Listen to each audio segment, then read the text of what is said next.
and that's why we're here. We're kind of to talk about navigating this new world order, I like to call it, due to Mm. COVID. The And old way of how we do things, that is disrupted. It has been shown to be severely weak. But there's going to be a transition period where people will reject the new reality that has been forced upon us. A lot of people, unfortunately, because we're still a heavily driven service economy, will not be able, when we come out of this, to pay their bills. how do we bounce back?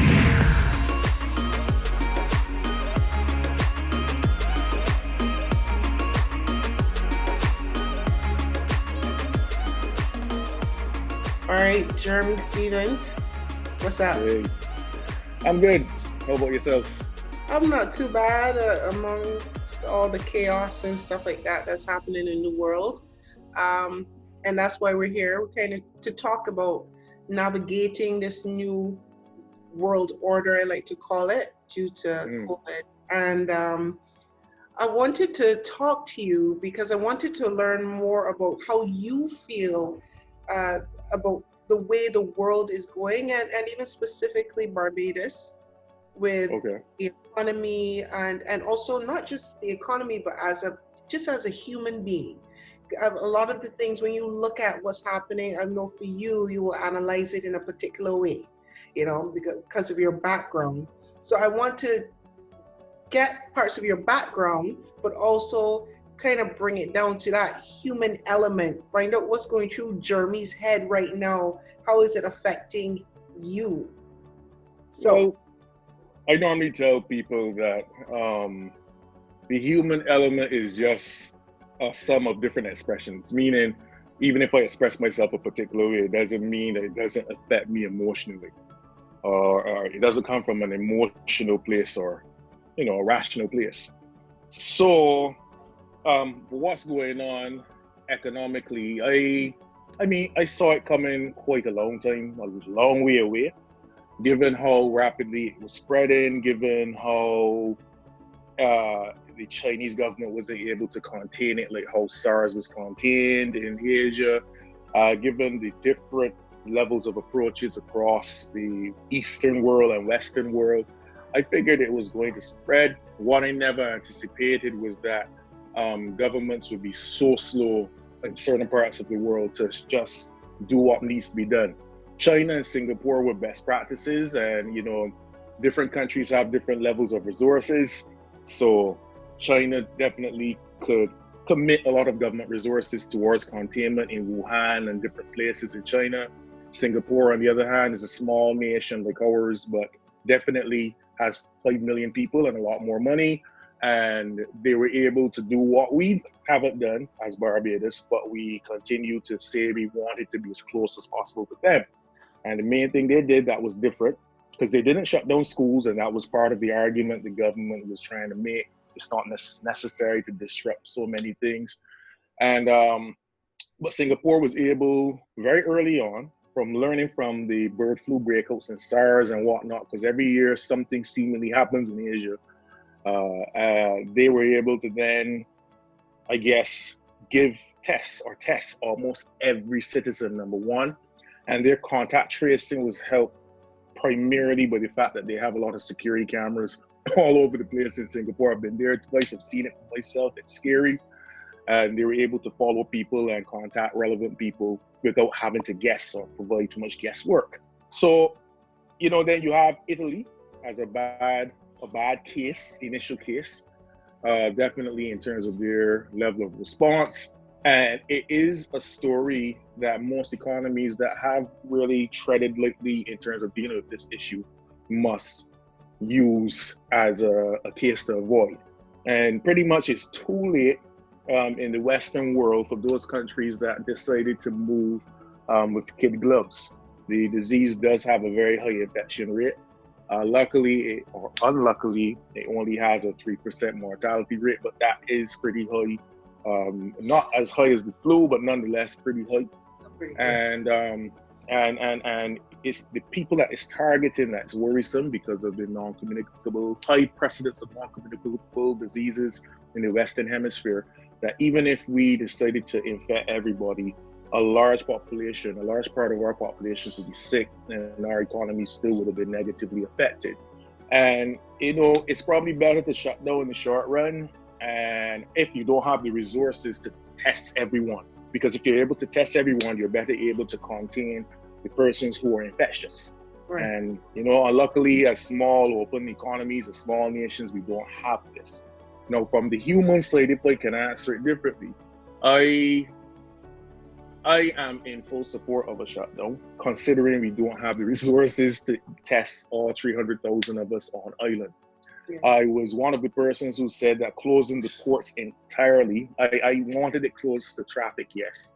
Human traffic, people coming in, passing through, whatever the case may be. But there's the cry in Barbados to shut down the port entirely, just given how long the virus lives on surfaces. You're hearing different stories about it living from a few days to a few hours, whatever the case may be. Correct. But I don't see the benefit of shutting down all ports, given that we are highly dependent on imports in this country just to survive it on a basic level. You wonder therefore, is there an end in sight? That's the scary part. Is there an end in sight? And so my question is, if there is an end, let's give say by May 30th, we found a vaccine, it's shipped all over the world, we can go back outside, all that kind of stuff. How do we bounce back? Well, it's not going to be a seamless transition, and a lot of it comes down from what you do during the crisis, outside of just developing a vaccine. So, for instance, you could take the approach of the United States and what we're taking here, which is we'll wait and see, and then, if anything, we'll get the government to provide some bit of subsistence. You basically give money, and most of that money would have been targeted towards the vulnerable and targeted towards businesses, keeping businesses afloat in some way. There's some grant, I don't remember the exact amount. Contrary to popular belief, I don't keep numbers in my head. I really don't. It blurs the substance. As far as I'm concerned, the substance is in the movement of the numbers. But anyways, my point is that our strategies aren't meant to protect the middle class and the middle class who work seasonally. The United States of America has taken a similar approach where, however, they aren't using universal basic income. In other words, everybody is not going to be able to get that $2 trillion or to feel that $2 trillion in their pockets, given the method that the states just agreed to disperse that money by. It's going to mostly go into the pockets of the wealthy, unfortunately, and business owners, especially large business owners. You have the other approach, which would be that of Denmark and the Nordic states. And yes, I am known for talking about them a lot, but I like some of what they do. And they're using universal basic income. The logic being, you can't just give money, that $2 trillion in the states or the tens of millions here that we're giving. I heard something between 40 to 80. I don't know the exact number offhand. But you can't give all that money to business owners in hope that they will employ people when their business models in general have not adapted to having people working remotely.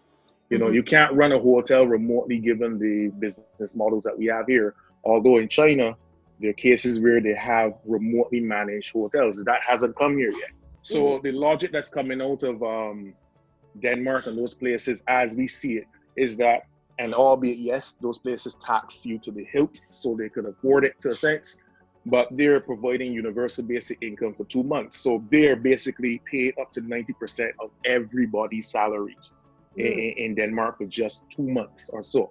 If you're going to send home people, which is the case, you see here what's happening with hotels.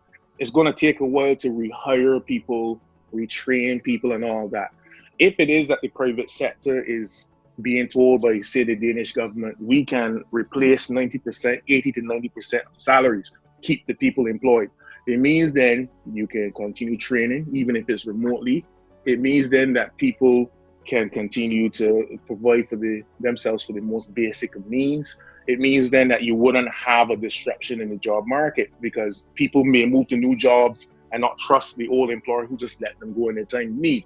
And these are the major disruptions people need to be very mindful of. So, to answer your question, those who got that context, May 30th, if you pursue the American/Barbadian path, it's going to take some time before you see things going back to normal.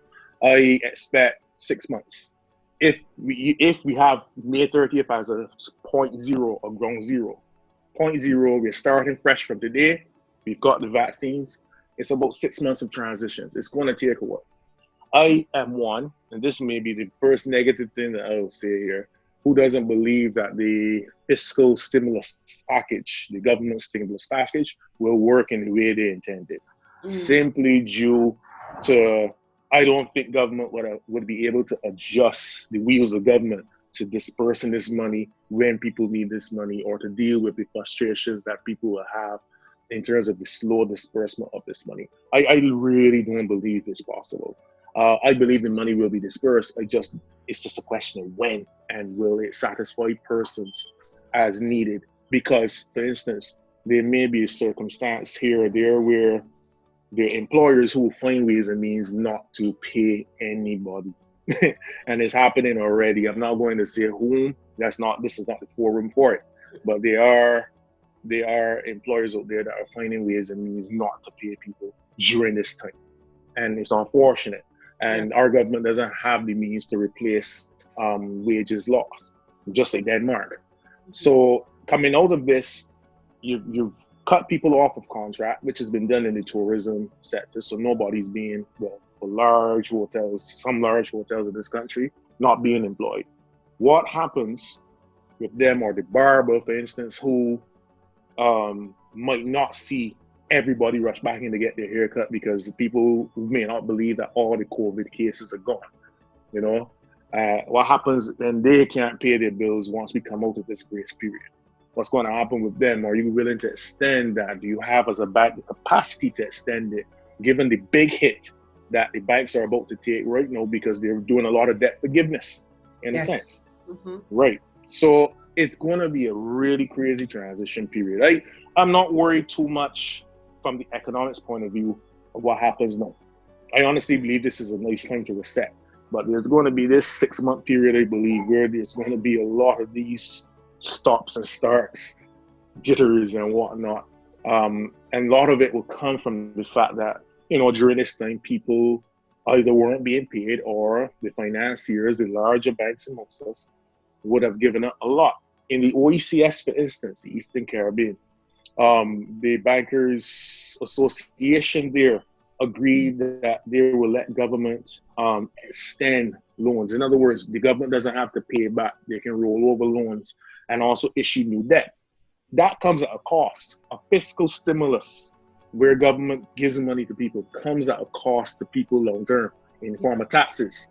Yeah. All right. And that's something as well that we have to understand as part of this adjustment going forward, which could stem the ability of the economy to grow going forward.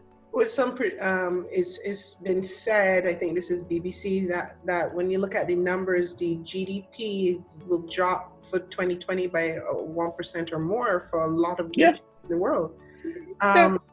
So it's looking like that 2020 bus luck. Let's look forward to 2021. Correct. Not to say that this is a period to throw away things, because look at what we are doing here. You're a woman that has been involved, and I know this very intimately, in production for a very long time. And, the quality of video you get with Zoom that's definitely the best and most pleasing. But you're seeing people innovate. You're seeing people say, well, this is the best that we can have. And maybe this allows us to touch audiences in a new and different way going forward, right? You just have to deal with what you have. In different industries, I've been asking people to consider, now that you have a new way of working and that it may be able to work for your business. And maybe you need to redivert training and funds and whatnot towards having staff work remotely. Maybe then you can offer staff more, you would call it flexible time options, where they don't have to come in. You can lessen rental costs, and this would hit, of course, property owners, commercial property owners, or commercial property owners could start actually asking for different types of things to be stored in their offices. So, for example, I know a few companies here who just bought properties or built properties to store computer servers. Things as simple as that very much might be propelling most of us into this future we've been dreaming about. So I see it as a poison chalice in a sense where the old way of how we do things, that is disrupted and has been shown to be severely weak.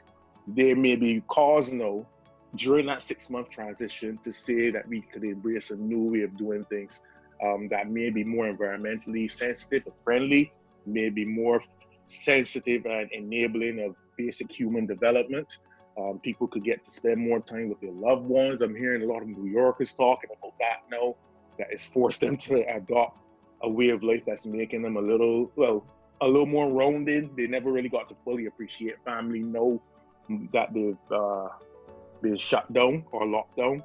They can appreciate that. So like, I don't see it as a bust luck 2020. I see it as transition 2020. And I don't want to sound insensitive because a lot of people will pass away for this future to happen, you know? Yeah, I think that is the more than unfortunate thing. This is very real. I mean, if we look at the I forgot to write it down, but the World Health Organization, they posted stats recently, and we're over the 500,000 mark in cases, and over 20, I think it's over 25,000 deaths worldwide. Yeah, thereabouts. They're about 26,000 or so, and so this is no joke. The reality is no joke, especially because of how contagious it is. But you've made some very interesting points. And I was talking to somebody today and I said, you know, and I'm a religious person. I have no apologies for it. Very religious. And I said, you know, sometimes God slows things down or pauses things for us to catch up to ourselves. And all the time, you know, people would say, today went so fast, the month going so fast, the year going so fast, and you're trying to catch up with the times. And so people have been forced to halt. And for me, this is a 50-50, and I'm just throwing that number there, a 50-50 thing. It could mean that, especially here in Barbados, where we've had a lot of economic issues, social issues as well, as we know going into this year, with crime and whatnot, that it becomes worse, or it could become ultimately better. But there's going to be a transition period where people will reject the new reality that has been forced upon us. But suppose we go back to normal, what would be the unfortunate lessons that we missed if we went back to how we were before?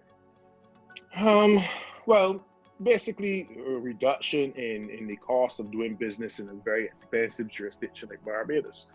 But then it would be shifting one hand to the other. There are lots of people that make a significant part of their living and wealth off of owning property and rentals and whatnot. And I always tell people, as I told a guy, and I had no idea he actually used the idea or had planned on using the idea. I don't want to say who it is. But I told a guy around 10 years ago, a property owner here, that it would make sense for people to start selling space for servers as opposed to human beings, because business is going to move in the cloud anyhow. I was seeing that as far as 10 years back. And it's interesting to see now that, you know, places like the BT building, which is partially being used, of course, or significantly being used as a school, but also a place to store data in a sense. And you're seeing more and more of that. So I think it's always the job of an entrepreneur, and you're an entrepreneur, you understand this, to repurpose your business. You can't give up. Business is tough. You need to repurpose and stay relevant, as the case may be, in the marketplace. But how you ask or what you expect of your employees should not be the same thing.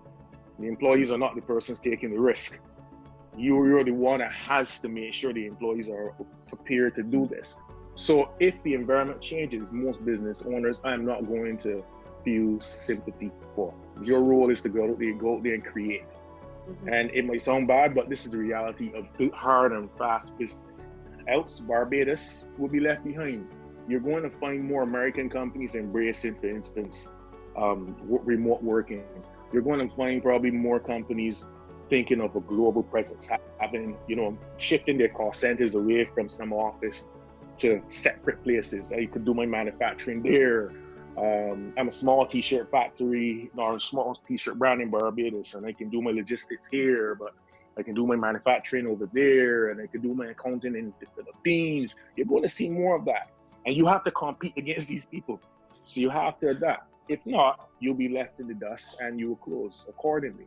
So I do believe that anyone that fights against that future is not prepared for what's about to come or what was inevitably coming as well.